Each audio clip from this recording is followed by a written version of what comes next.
Mais oui, on se retrouve dans une nouvelle vidéo pour parler de l'anglais. En fait, ça fait 1 an que je suis en Nouvelle-Zélande. Je me suis dit, ce serait quand même sympa que je fasse une petite vidéo pour marquer le coup. J'ai tellement de choses à vous partager, je pourrais vous raconter tellement de choses en 1 an. Mais je crois que je voudrais vous parler de la principale difficulté que je rencontre, c'est-à-dire devoir communiquer avec un autre être humain dans une langue qui n'est pas ma langue maternelle. Et ben, figurez-vous que ça, c'est super difficile.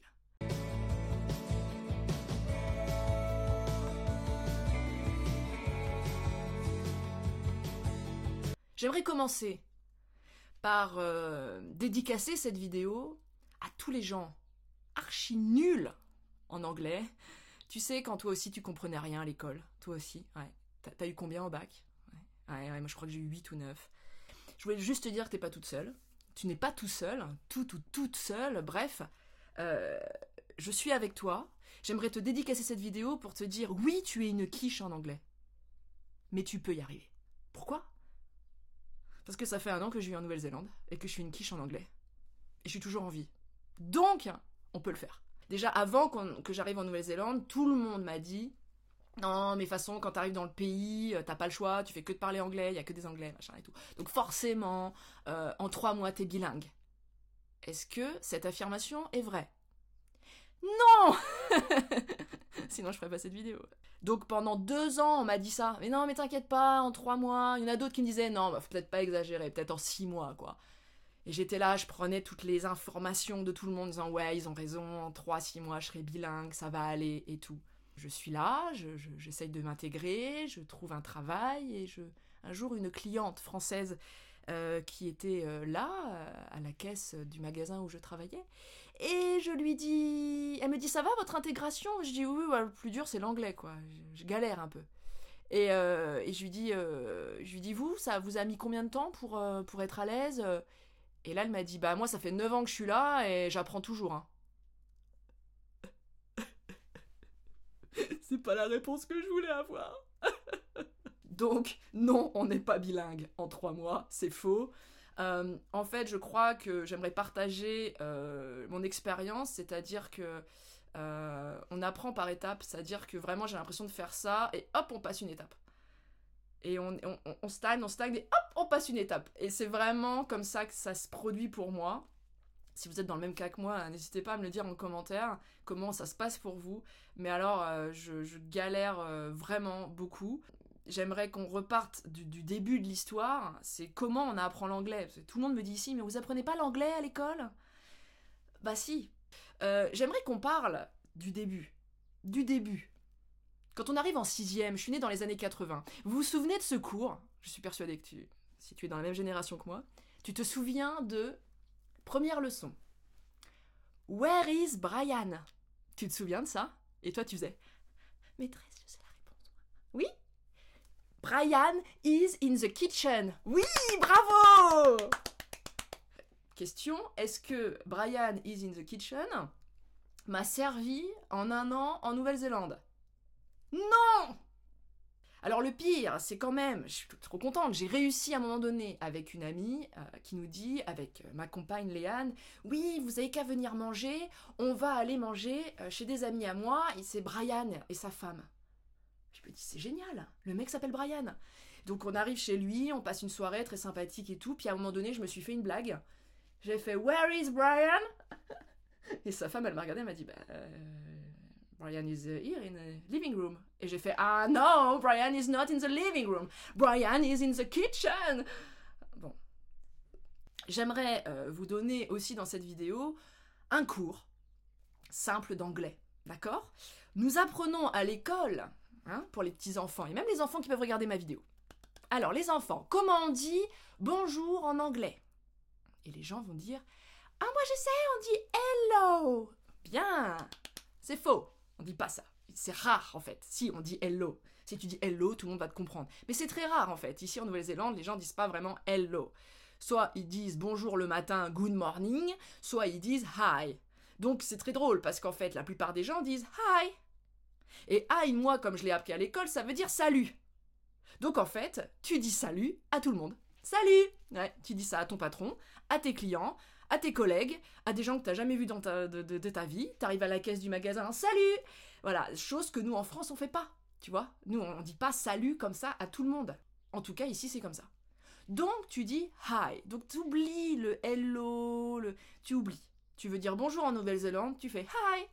Alors il faut savoir après que ce hi, il est tellement dit rapidement qu'à un moment donné il ressemble plus à rien. Donc par exemple avec Léane, quand on va faire de la randonnée, il faut savoir ici en Nouvelle-Zélande ils sont très polis, c'est quelque chose que j'apprécie. On se dit tout le temps bonjour. Donc nous faisons de la randonnée et donc on croise des gens, tu vois, sur le chemin de randonnée. Et tout le monde dit bonjour. Des fois ils sont 10 comme ça d'affilée. Et tout le monde fait hi, hi, hi, hi, hi, hi, hi, hi. Et en fait, à un moment donné, ça ressemble plus à rien.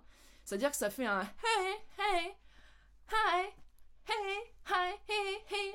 Donc en fait, pour retenir comment dire bonjour en Nouvelle-Zélande, c'est une sorte de truc un peu comme si tu avais un handicap mental et tu fais juste hey. Et en fait, les gens comprendront que tu dis bonjour. Ensuite, tu vas me dire, alors le matin, en effet, en anglais, comment on dit bonjour le matin? On dit good morning. Voilà, bah tu oublies, on n'a pas besoin d'apprendre cette connerie. Hein. On dit pas good morning. Ils disent morning. Tu croises des gens, morning, morning, morning, morning. Je pense que dans 20 à 30 ans, ils vont même enlever le mort. Donc essaye juste de retenir la fin, le N-I-N-G. Ning, ning, ning, ning. Et c'est comme ça qu'on se dira bonjour dans quelques années, je pense, les anglo-saxons. Non, vraiment. Il n'y a pas de good morning. Il n'y a personne qui fait good morning. Il n'y a personne qui parle comme ça ici. Peut-être en Angleterre, mais pas en Nouvelle-Zélande. En Nouvelle-Zélande, ils font morning. Donc à des fois, t'entends juste des ing. Ah, il m'a dit bonjour. Et là, tu fais hey. Et voilà. Et en fait, vous avez échangé un bonjour mutuel entre deux humains. Ensuite, qu'est-ce qu'on apprend à l'école? Comment dit-on à bientôt? Alors là, on dit see you soon. See you soon. Personne dit ça. Oublie. Beaucoup plus facile. Donc c'est vrai que bye, qui est au revoir, on le dit très peu.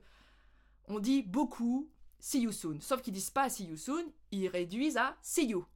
Mais see you, très rapidement dit, bah, tu penses à la chanteuse Sia, voilà, tu visualises bien sa tête, et à chaque fois que tu veux dire au revoir à quelqu'un, tu penses à la chanteuse Sia, et tu fais Sia. Et en fait, t'as dit au revoir. À bientôt.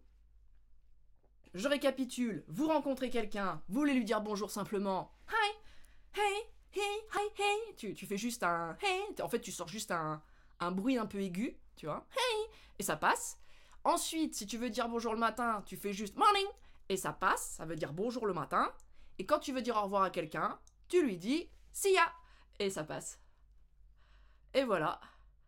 Je t'ai fait ta première leçon d'anglais, qui est quand même vachement plus facile et beaucoup plus utile que Where is Brian? Brian is in your ass. Ok? Alors évidemment que j'ai évolué, évidemment que j'ai appris beaucoup de nouveaux mots. Je me suis aperçue de l'apprentissage, comment est notre apprentissage. Je trouve que c'est intéressant de le savoir. C'est-à-dire, est-ce que vous avez un apprentissage à l'oreille ou est-ce que vous avez un apprentissage visuel? Où il y a des gens, ils ont besoin d'écrire même. Ça, c'est un truc qu'on apprend à l'école, comment vous apprenez vos leçons. Bah, j'ai découvert à mon âge, c'est-à-dire assez tardivement, qu'en fait, j'ai une mémoire visuelle, c'est-à-dire que j'ai besoin de voir les mots. Donc ça, c'est pareil. Alors, les gens comprennent pas, parce qu'en plus, on me dit, en plus de ça, oui, mais toi, Céline, tu fais de la musique, donc forcément, t'as l'oreille, donc tu dois apprendre à l'oreille. Eh ben non, arrêtez de me dire ça. Parce qu'en fait, la gestion dans mon cerveau qui gère la guitare et la musique, c'est ici. Et la nouvelle langue, ça doit être vraiment là, en fait. Donc, c'est-à-dire qu'il y a des kilomètres neuronales, et donc le lien ne se fait pas. Donc, c'est pas la peine de me dire ça. Donc, quand on me dit un mot, et que si on me l'écrit pas, ou si on me l'épelle pas, tu peux me le répéter 5, 6, 7 fois, le mot, il fait fiout, fiout, fiout, fiout. Et je... qu'est-ce que t'as dit? Voilà, tu vois? Donc l'apprentissage visuel, c'est un peu chiant quand en fait ton quotidien c'est de parler et d'essayer d'entendre les gens et de se faire comprendre. La plupart aussi des gens que je rencontre, et s'il vous plaît, si c'est votre cas, dites-le moi en commentaire que je me sente vraiment moins seule. La plupart des gens qui apprennent l'anglais, ils disent on arrive à le comprendre, mais on n'arrive pas à parler. Et ben moi c'est l'inverse. Et c'est chiant en fait. Moi j'envie les gens qui comprennent tout le monde mais qui ont du mal à s'exprimer.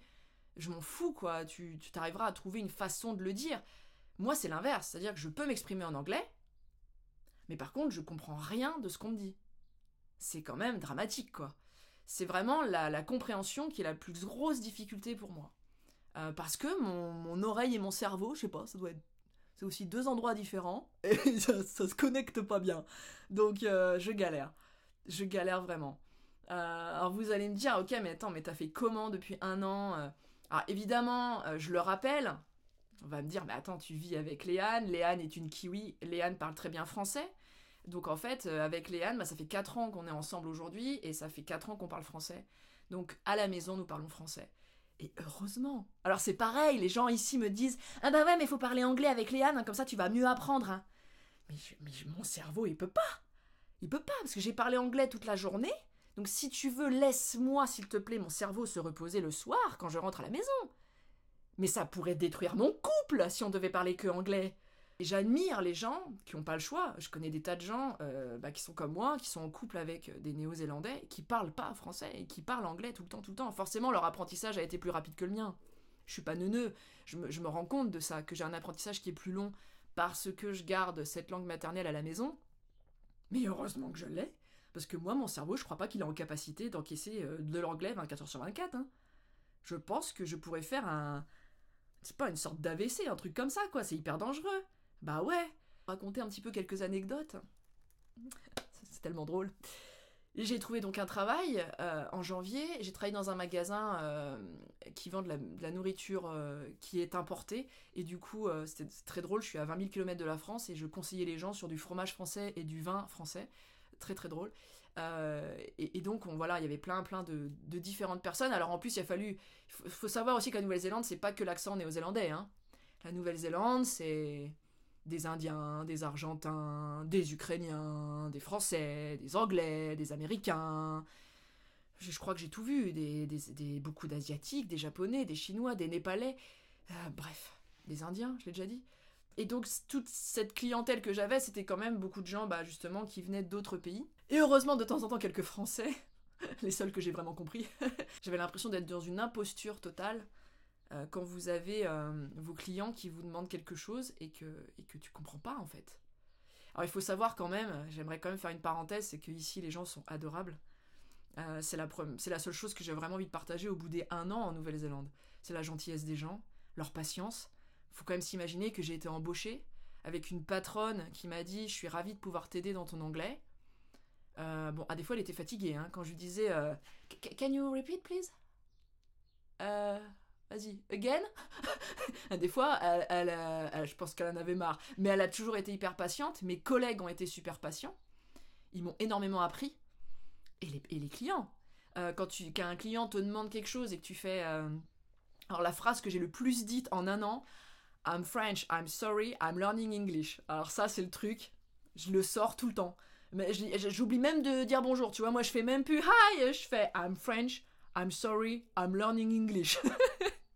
Et la plupart des gens, c'est don't worry, non, ne t'inquiète pas, ça va aller et tout. Les gens sont hyper patients. Et même les clients, t'imagines, les clients, ils demandent un service. Et moi j'étais là en mode I'm sorry, I'm French, I'm learning English. Et en fait, ils prenaient leur téléphone, ils me montraient le produit, ou ils allaient dans le rayon pour essayer de me montrer ce qu'ils voulaient. Et vraiment, si j'y arrivais pas, j'allais chercher mes collègues ou ma patronne. Et jamais j'ai eu de problème. Je suis jamais tombée sur quelqu'un qui l'a mal pris. J'ai eu une cliente en 6 mois qui a pas été très cool, mais on en a rigolé. Parce que j'en ai fait une vidéo sur Instagram. La meuf, elle me demande du duck fat. En fait, j'avais compris duck fat. Duck fat. Donc ouais, dans ma tête, ça s'écrit D-A-C-F-A-T, tout attaché, duck fat, duck fat, duck fat. Qu'est-ce qu'elle veut, la dame, duck fat? Et en fait, elle voulait du duck fat, donc c'est de la graisse de canard. Et je comprenais pas, et j'ai vu qu'elle commençait à s'énerver très rapidement. J'ai un collègue qui est venu m'aider, il lui a montré le produit, et elle prend le produit, elle me le montre, elle me fait duck fat. Et j'ai fait ah, duck fat. Et elle me regarde, elle me fait do you speak English? Et là, j'ai fait no, it's my problem. I'm sorry, I'm French, I'm learning English. Et je suis arrivée à un stade où en fait t'apprends, tu veux vraiment comprendre ce que te disent les gens. Donc t'es concentré comme ça. Et en fait t'arrives à un moment où t'abandonnes un peu. C'est-à-dire qu'à des fois les gens ils te parlent, alors notamment c'était à la caisse. T'as les clients qui te parlent de oh, il fait beau aujourd'hui, hein, c'est cool, machin, tiens, demain c'est férié, nana. Et en fait toi tu comprends des brides mais tu comprends pas tout. Et t'abandonnes de tout comprendre. Donc à un moment donné, tu fais yeah, yes, ouais, Quand la personne rigole, tu rigoles. Yes, yes. Et ça passe, hein, le client s'en va et tu fais have a nice day, see ya.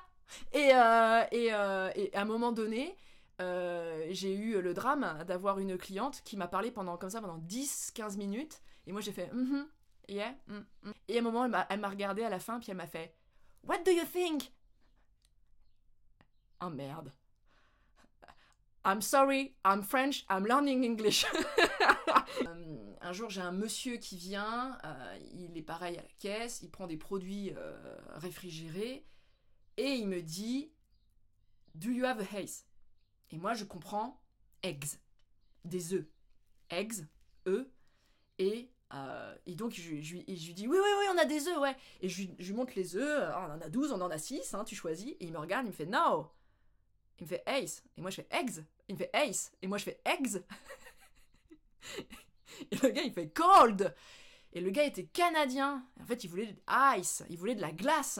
Sauf que les Canadiens disent ace. Oh putain. Je fais ace. Ice. Ace. Eggs. Ouais. Ça se ressemble. Hein. Donc j'ai rangé mes œufs. J'ai compris qu'il voulait pas du tout d'œufs. Et j'ai été chercher des glaces, de la glace pour mettre dans son sac réfrigéré là. Mais on se marre, hein. Ah, on se marre. Après, qu'est-ce que je peux vous raconter des 2 conversations que j'ai eues avec des collègues, ça a été très drôle. J'ai une collègue, on discute, et puis parle qu'elle a du mal à dormir. Et elle me dit bah le soir, je prends une piscine. Et take a swimming pool. Je fais take swimming pool. Swimming pool? Take swimming pool.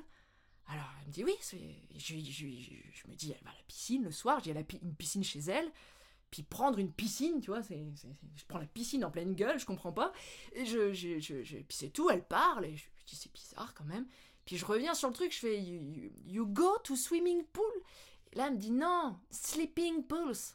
Ah, sleeping pools, sleep dormir, pools, pilules, des pilules pour dormir en fait.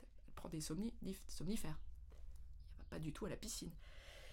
Une autre collègue, maori, on parle beaucoup de la culture maori, je lui dis est-ce que dans la culture maori, dans les familles, c'est hyper important, genre t'as un fils ou une fille et tu veux absolument que ton fils ou ta fille se marie avec quelqu'un qui est aussi maori. Et elle me dit non, pas vraiment, en tout cas dans sa famille c'était pas du tout comme ça. Elle me dit chacun fait ce qu'il veut. Et elle me dit pourquoi, tu crois que ça existe? Bah, je lui dis oui, je pense, je pense que peut-être que dans certaines familles musulmanes, peut-être que les parents aimeraient que leur fils ou leur fille se marie avec un garçon ou une fille musulmane. Je dis pas tous, hein, mais peut-être que oui, ça doit exister. Bref, on s'en fout du propos. Le truc, c'est que je dis musulmane en anglais, et donc je dis musulmane. Donc j'essaye des fois de prendre le mot en français, mais je mets un accent anglais, qui n'est pas vraiment un accent anglais d'ailleurs. Je fais musulman. Et en fait, on dit pas du tout comme ça, on dit mulsman, mais je sais même pas encore le dire, musulman. On doit dire un truc comme ça en anglais. Donc je disais musulman, et en fait, pendant toute la conversation, elle comprenait, ma collègue, musicman. Et en fait, évidemment, elle comprenait que j'étais en train de lui dire que dans certaines familles, on voulait absolument que la personne se marie avec un musicien. Musicman, voilà. Pour revenir à ces histoires d'étapes, et j'aimerais raconter l'anecdote parce que je la trouve jolie. Je me retrouve un lundi matin à 9h avec ma collègue qui me parle, on était devant les congélateurs, et elle me parle des brioches. Et elle était là, et tout, je comprends qu'elle parle des brioches, et puis elle me parle, et là en fait, j'ai fait... Et là elle me regarde, elle me fait « Pas pourquoi tu pleures ?» I don't understand. Nothing. je comprenais rien de ce qu'elle me disait et elle me parlait juste de ces putains de brioches et moi je comprenais pas et tout de suite j'ai fait non mais j'étais là, je fais non mais ça va aller, c'est juste je suis fatiguée et tout. Dans l'après-midi, rebelote avec ma patronne, on était sur les herbes, hein, les herbes de basilic, le romarin, le thym. Et moi, elle me parlait de ça, et moi je comprenais rien. Et en fait, pareil, je craque, et en fait, je pars dehors, je prends 5 minutes, et t'as juste envie de faire à tout le monde stop. Et parce que tu comprends pas, quoi. Et j'ai un bon souvenir de ce moment, parce qu'en fait, il y avait un livreur qui était là, il s'appelle Gert.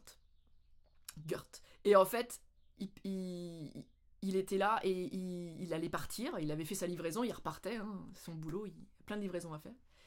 Et en fait, il me voit et il vient me voir, il me fait ça va. Et je fais oui, ça va. Je fais c'est rien. C'est l'apprentissage de l'anglais, c'est super dur. Il y a des. Là, voilà, je suis peut-être un peu plus fatiguée aujourd'hui qu'un autre jour.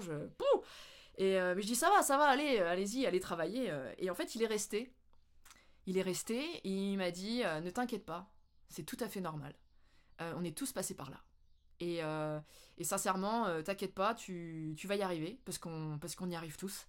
Et bien, il me dit on est tous passés par là. Il fait tu vas passer l'étape où tu dis oui aux gens alors que tu comprends rien à ce qu'ils disent, mais t'abandonnes. Et j'étais là en mode j'en suis déjà à cette étape-là. Et il m'a dit vraiment, il vient de Sud-Afrique. Et pourtant, je crois qu'en Sud-Afrique, il parle anglais, mais il m'a dit moi, je suis arrivé ici, je ne parlais pas un mot anglais.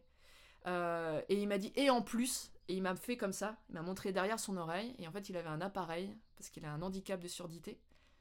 Et j'ai halluciné parce que il m'a dit avec tout ça il a fallu que j'apprenne une nouvelle langue et j'ai réussi, donc tu vas réussir. Et je l'ai adoré ce gars, j'ai trouvé que c'était hyper gentil de sa part.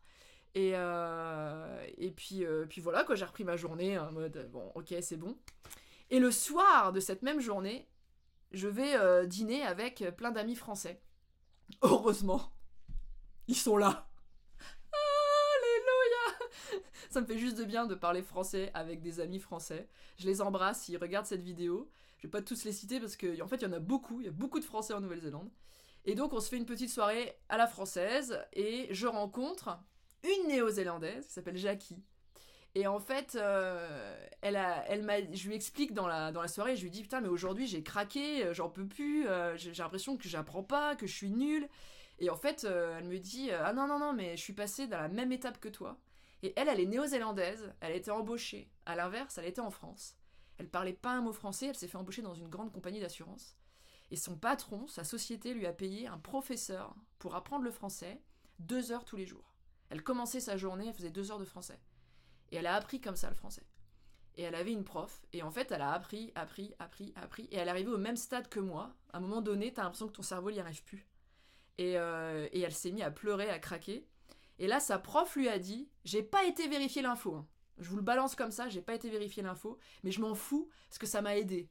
Donc même si c'est pas vrai, je m'en fous, ça m'a aidé. » Sa prof lui a dit « C'est normal parce qu'en fait, la zone du cerveau où tu apprends une nouvelle langue est très très proche de la zone du cerveau qui gère tout ce qui est émotionnel. Donc en fait, plus tu apprends une langue, plus tu appuies sur ta partie émotionnelle de ton cerveau. Et c'est pour ça qu'à un moment donné, tu fais « Je comprends pas ce que tu me dis avec les brioches. Je suis désolée. I'm French, I'm learning English. » Et voilà. Et en fait, le fait de le savoir, merci Jackie, ça m'a... Je me suis dit, ah ok, donc c'est normal. Et bizarrement, le fait de lâcher prise un peu, j'ai passé une étape. Bah voilà, j'avais vraiment envie de partager tout ça avec vous. J'espère au moins que je vous fais rire, parce que sincèrement, c'est vraiment difficile. Mais faut mieux en rire, parce que de toute façon, c'est comme ça. J'ai pas le choix, j'ai envie de rester ici. Je suis très heureuse dans ce pays, je suis très heureuse avec Léane, donc j'ai très envie de rester. Et donc je vais de toute façon être bilingue un jour. J'espère avant 9 ans. À mon avis, j'y arriverai pas. La dernière anecdote que je voudrais vous raconter, qui était super drôle. Avec Léane, je vais vraiment vous faire rire. Léane a découvert, on regarde quelques émissions de France, très peu. Mais on a un VPN pour regarder la télévision française. Et non, il n'y a pas de pub pour avoir une promotion VPN sur cette chaîne, parce qu'il n'y a pas encore assez d'abonnés, donc il n'y a pas de partenariat. Mais en tout cas, on a un VPN pour regarder la télé française, et ça fera plaisir à M6. Léane a découvert L'amour est dans le pré. Et on adore. Et la dernière fois, on était dans un lieu public, on était dans une swimming pool, dans une piscine thermale. Donc les piscines thermales qu'on a ici, donc c'est pas un endroit où on nage, quoi. C'est un endroit où on se prélasse dans des eaux à 37 degrés. Et il y a plein de gens autour de nous. Et on était en train de discuter en français, et on parlait de L'amour est dans le pré. Et on parlait d'un candidat, peut-être si vous l'avez vu, je crois que c'est la saison de l'an dernier, le gars qui a dit à une femme, à une de ses prétendantes, ah t'as des tatouages ? Et elle lui a dit bah oui. Et il lui a dit ça signifie quelque chose ? Et elle était toute contente d'en parler parce que ça signifiait un héritage familial, un truc comme ça. Et là, le gars lui a dit ah bah moi j'aime pas du tout les tatouages, donc toi et moi ça va pas pouvoir être possible en fait. Et en fait, il a jarté la candidate comme ça. Je pense que vous voyez qui c'est pour ceux qui suivent l'émission. Et ça nous a choqués, et Léane, ça l'a choqué. Et donc, on en reparlait à la piscine, et Léane dit non mais franchement, quoi, non mais ce mec, mais franchement, mais quel connard, quoi. Et on parlait comme ça. Je vais pas trop dire le mot, pour pas que ma vidéo YouTube soit censurée, mais donc on répète plusieurs fois ce mot. Et il y avait un jeune adolescent qui était derrière nous, qui avait peut-être 13-14 ans, et à un moment donné, on arrête de parler, on se regarde, il me regarde, on se regarde, et il fait Where do you from? You are French? Et je fais Yes, I'm French, and Léane is a Kiwi, but she speaks very well French. Et moi je dis Yes, I'm French. Et le gamin, il était tout content, il fait I'm learning French at school, ou to school, tu vois, je sais même pas comment on dit. Non mais pour vous dire mon niveau, quoi. Et donc il apprend l'anglais à l'école, le français à l'école, pardon. Pas besoin d'apprendre l'anglais, lui. Et donc, et là, il nous dit I understand what you say. I understand. You talk about the duck. Donc là, il nous dit j'ai compris de quoi vous parliez. Vous êtes en train de parler des canards. T'as compris la blague? Bah oui. Et donc on était morts de rire. Il y avait une autre Française à côté de nous qui a explosé de rire parce qu'elle a compris. Et elle a dit je pense que cette leçon-là à l'école, tu ne l'as pas encore eue. Et Léane, moi j'en pouvais plus, et Léane qui dit alors canard, in English is duck, et we say connard, is asshole. Donc voilà, bon bah le gamin il a fait ah d'accord. Il était un peu déçu, tu sais, en mode ah merde, je croyais que j'avais compris. Donc c'est devenu notre nouveau gros mot avec Léane, c'est-à-dire qu'on dit plus de gros mots.